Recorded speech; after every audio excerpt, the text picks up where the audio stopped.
Okay, so here's my Ruana. I have had this, oh Lord, probably 30 years, and I love it. So what we want to know is this width. Pretty sure that'll fit on my tabletop loom.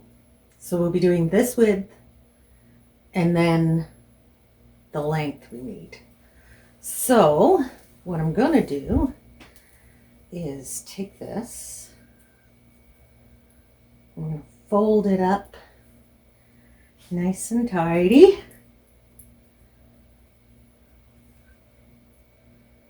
Come here. There we go. So we'll measure across here, here to there, and then we have our measurements. So I'm just going to lay that out on the floor and do it. All right.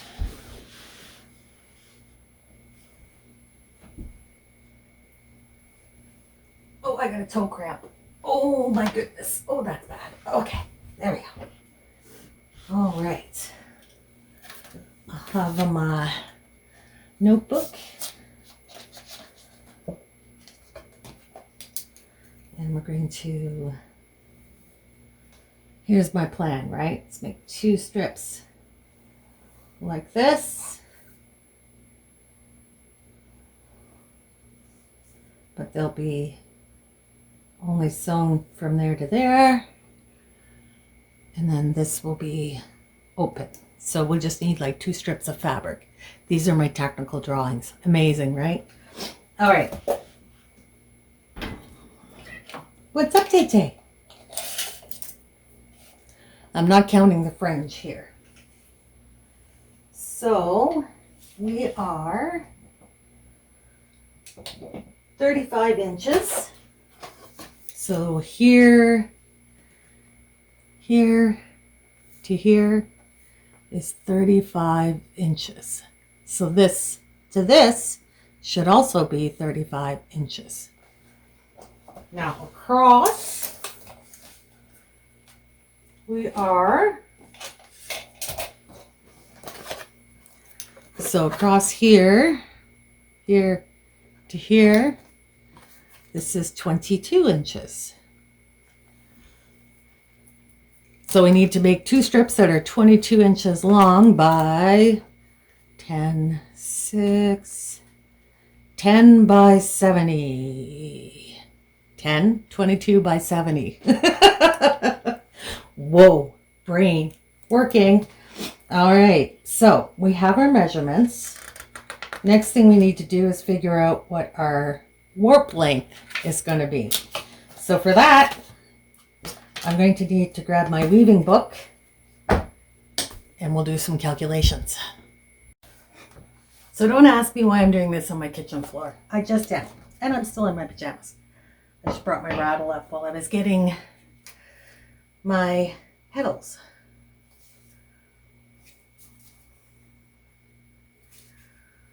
I'm looking for my ends per inch.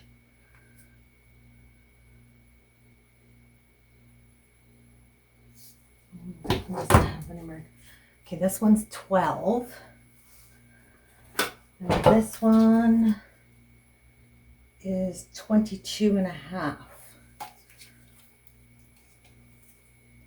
Well, that doesn't look right.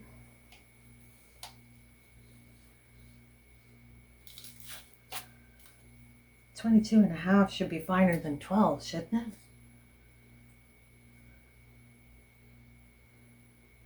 Oh, this is 10. Sorry, I was reading it wrong. Okay, 10 ends per inch. I don't think we need a really super fine EPI. So I think we're going to go with this one.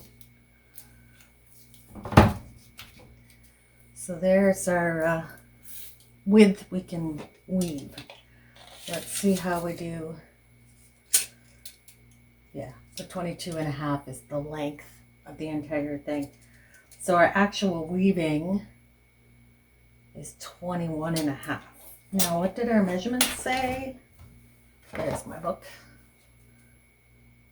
22. So we're close enough.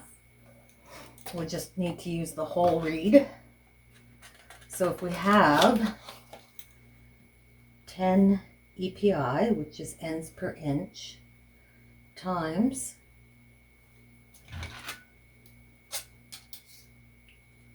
21, right?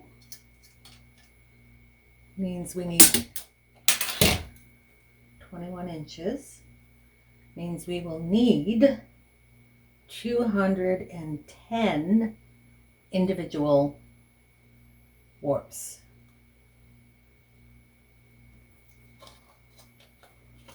So if our length is 70 inches,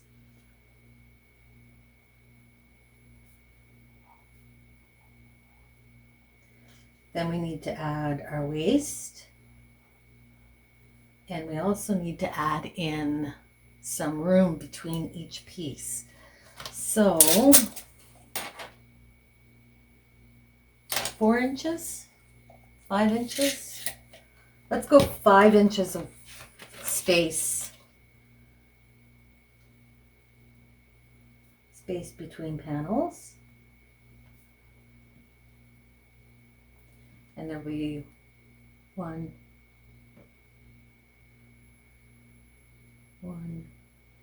2. So I'm just doing it in 2 panels. So if I leave, let's leave 10 inches just to give ourselves lots of space. And I'll put spacers in there when I come to that. So we got 70 inches of woven, 10 inches of space between panels. Now we need to do our figuring out our waist. So we're looking into the Learning to Weave book. So we'll need to know about calculating warp. This is the first time I've intentionally planned a project. So this is going to be a little bit crazy. Planning a project. There we go. Okay, so we have our initial drawing.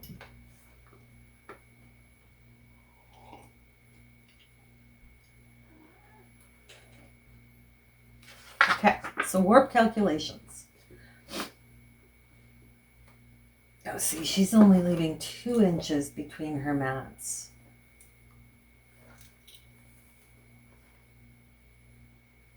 Do you think that'd be enough if I only left 2 inches between the panels? I don't feel comfortable with that. Well, okay, she's got 2 inches of fringe, so it'd be 4 inches total. So what if we take that 10 inches down to 6 inches? 5 inches. Okay, we'll take it down to 5 inches. Figuring your warp needs. Okay, so the finished woven length plus the fringe equals your total finished length. To be able to weave this total finished length, you have to add extra length to allow for shrinkage and take up, the flexing and curving of the threads as they go over and under each other.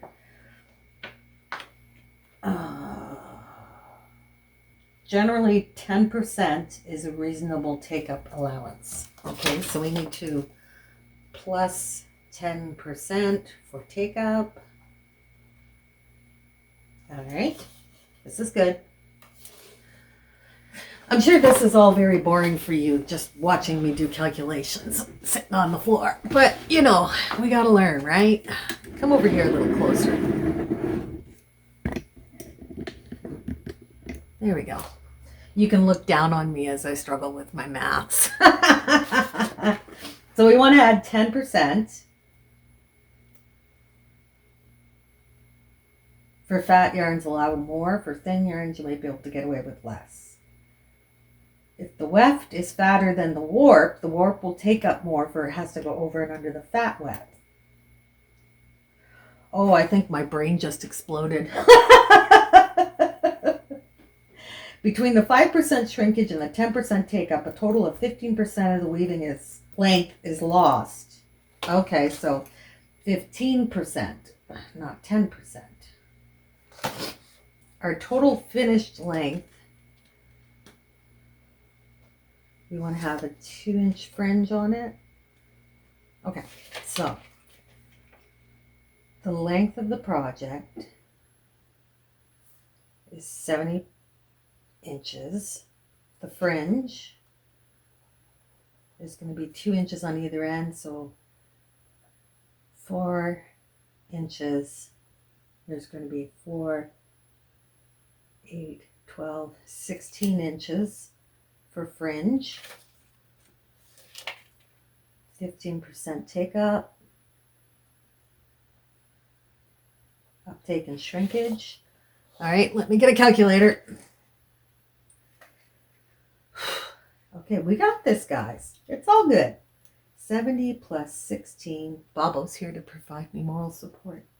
So this is going to be 86 times 0.15 is going to be 1290. So we'll say 13 inches.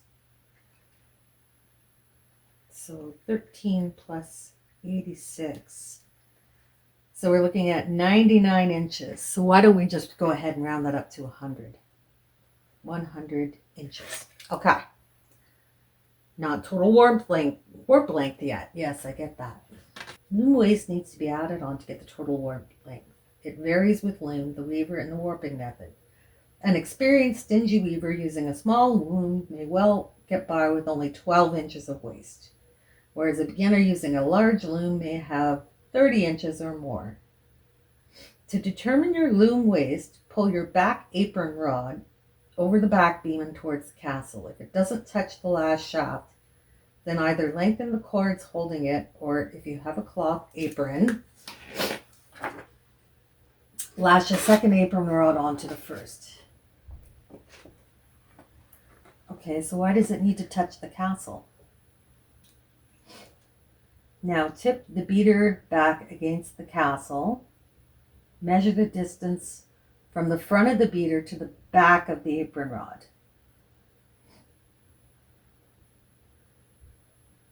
That will be the largest part of your loom waste, but not all of it. Tying a warp around the aprons takes at least another 2 inches front and back.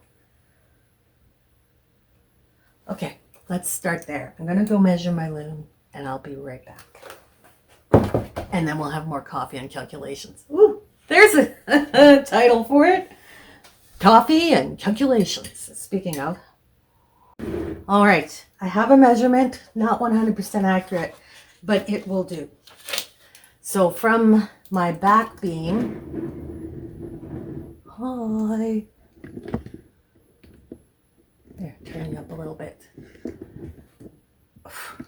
Having a good camera day today.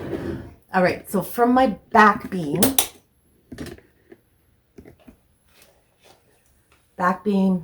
to my beater is 12 inches. Tying the warp around the apron rods takes at least another 2 inches front and back. And many people use 6 inches. So I'm going with the 6 inches. So we need front and back, 12 inches to tie on. I would rather, I have plenty of warp yarns. I'd rather just waste a bit. I can use it for stuffing and other projects. Add together the distance between the rods, 4 to 12 inches for tying on, and 3 to 4 inches for shed room at the end. Let's go generous with that. Let's go for 6 inches for shed room. Okay, so 12, 24, so plus 30 inches waist. So now we're up to warps 130 inches long. And we know we're going to need 210 warps at 130 inches long. Whew! Oh, shit. That's 758.34 yards total. That also means each warp has to be 130 inches long. How are we going to make a warp 130 inches long? Okay, so we actually only need half of 130 because it'll go like that. So 130 divided by 2. 2 goes into 13 6 times, which is 12. Bring down that. So it'll be 65 inches. So 65 inches on our warp loom. On loom times 210 times. That's going to be a buttload of warp. So I'm thinking, because that's going to be a lot, we could do colored warps and do them in stripes. Now, do we want to just do a plain tabby weave? I think so, right? That would be the simplest, and that would let the yarn shine the most, maybe. Okay, we have tabby weave variations. Let's have a look.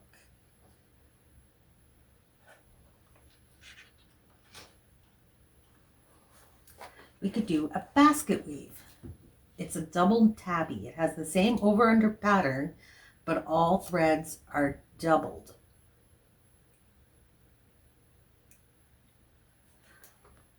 I think that's what we're going to do.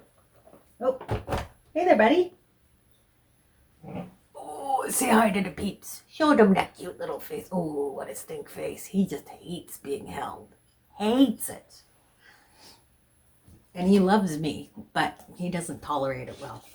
Okay, so we're going to do a basket weave.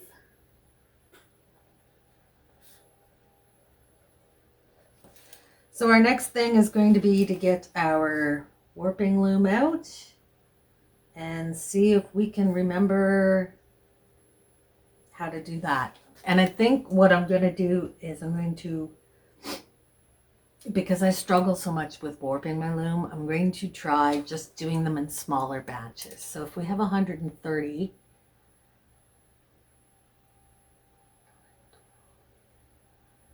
I could do them in, yeah, I'm going to do them in packets. I think it's going to be easier for me in the long run. I'll have a couple more extra ends to tie on, but I think I would rather have that than have all of my warp in one big bunch. So we're going to make a whole bunch of little bunches to warp the loom. Okay, I'm going to get my warping loom and have a go at that. I have no idea why, but for some reason I'm enjoying working on the kitchen floor today. All right, so we need our warps. We need 210 warps. So I have some cottons here. I have a peach, pink, peach, purple, peach, brown. So it'll give us a little bit of variation in the warp.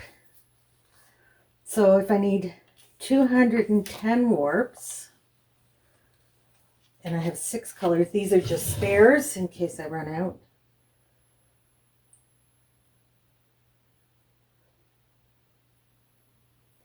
So this means we're going to need 35 warps of each color. And I think those packets will be a good size to work with. So that, I'm happy with that number. So 35 warps of each color. And they need to be what did we figure out? 130 inches long. So 130 inches long. And we need to divide that by 2. So that'll be 65 inches. So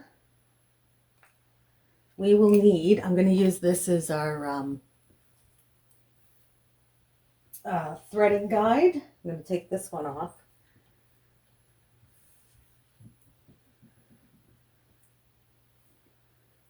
And what did I say I needed? 65.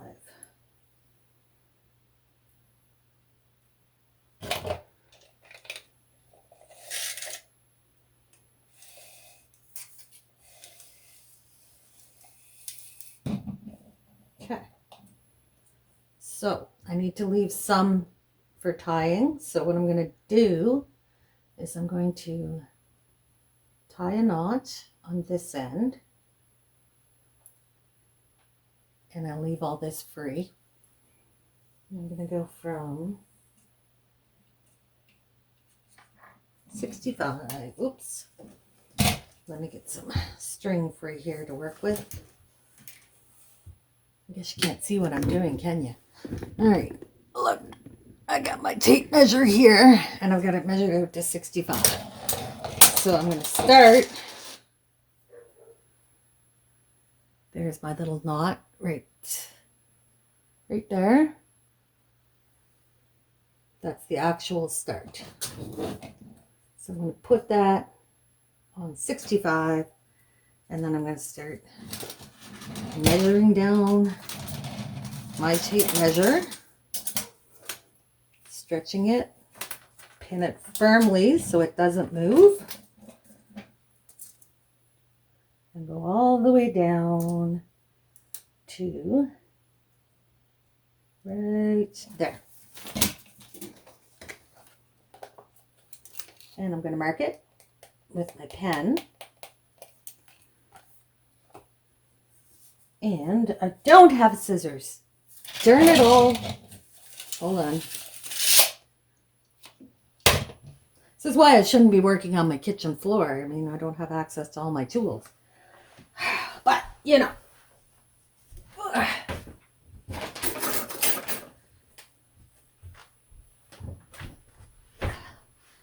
They're not far away. Okay. So there's my mark. And then I'm going to cut some extra there. And I'm going to tie a knot so that it lines up with that mark. Hello, Bobbo. He's like, what the hell are you doing? You never spend this much time in the kitchen. Unless you're dying.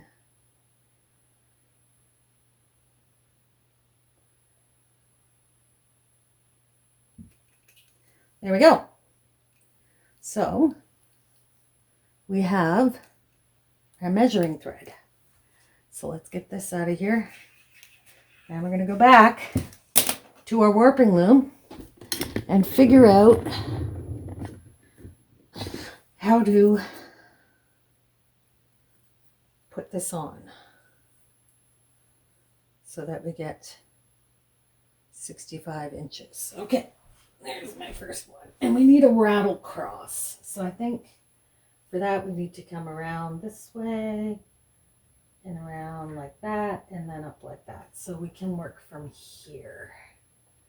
So I'm going to tie that on. And I'm going to draw that knot that I made right down to there. Okay.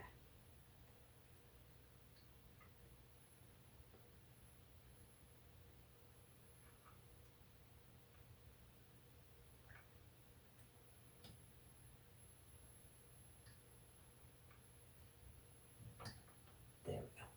Oh. All right, then our rattle cross is going to go like that, then around there, there, there, there, there.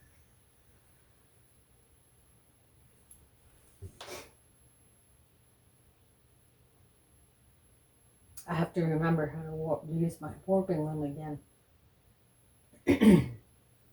Rattle cross on that end, and then I can go back and forth from here. Great. Okay, got it. So this will go here. Being a pain in my butt.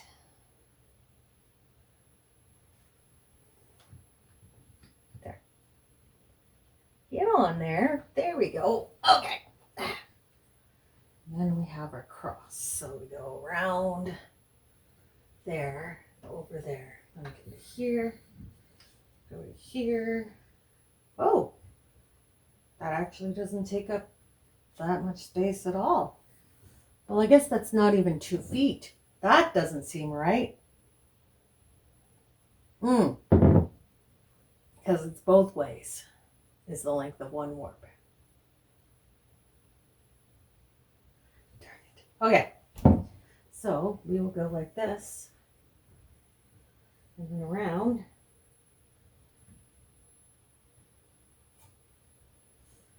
I'm just going to tie a loop on here. Trying to figure out the best way to do this. Well, I have hooks, so I could just hang it like this, but then I think it'll be at an awkward height. Wonder if we could do a rattle cross the other way. And then I could just be working. That's a thought. All right, let me reverse this. Okay. All right. Nope, I'm good. All right, so that's our rattle cross. I'm going to come around like this and up.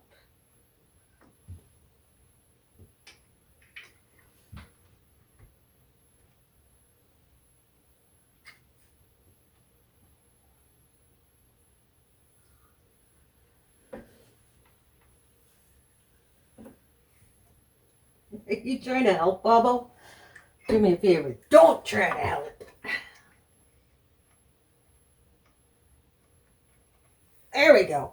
Okay. I got a measuring thread on.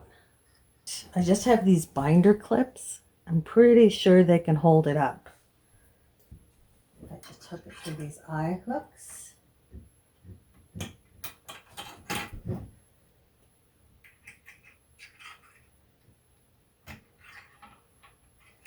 And then hang it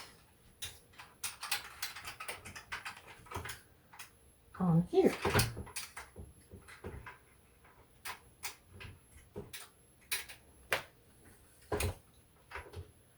Come on. And we are ready to start wrapping some warps. Bobo's here to help. All right, let me just have another look. Okay.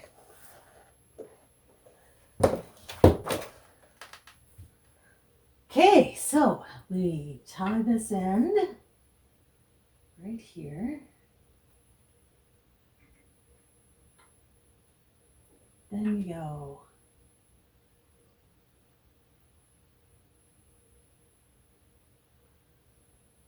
no, we want to end at the rattle cross, so we start at this end. Okay. So then we go around here, around here, around here, around there, around there. Then we go back this way, back this way. Is that right?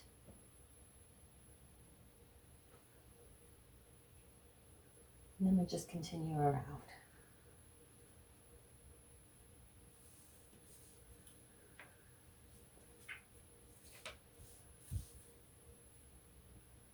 So that is one.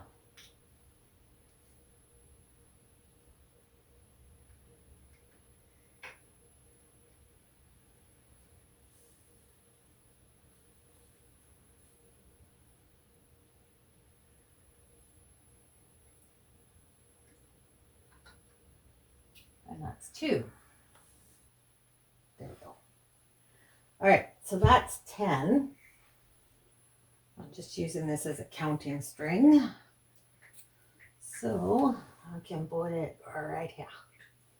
So that is 10 warps. Isn't it? Hold on. No, I was right the first time. We don't put this in half. I've totally messed up my calculations, so we're going to go back to the drawing board because we need the full length of the warp, because each of these, yeah, because that goes onto the back beam, that goes to the front beam. That's nowhere near long enough. Okay, well, at least I found out now instead of after I had everything warped. So we will recalculate based on the string we already have. But I think for now, I might just take this off, go have a smoke, come back, and we'll start fresh. I'm not frustrated yet, guys. Not yet.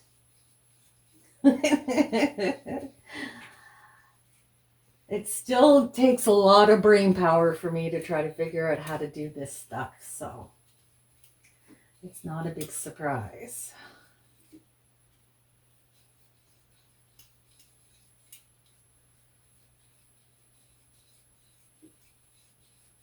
You actually do need the 130 inches. Hey, Bubble. I was wondering, because it did seem awfully short, so I don't know why my brain was like, no, it's doubled. It's not. Dumbo. Hey, Bubble. You're just dying to attack that, aren't you? You can't see him, but he's right down here just waiting to attack.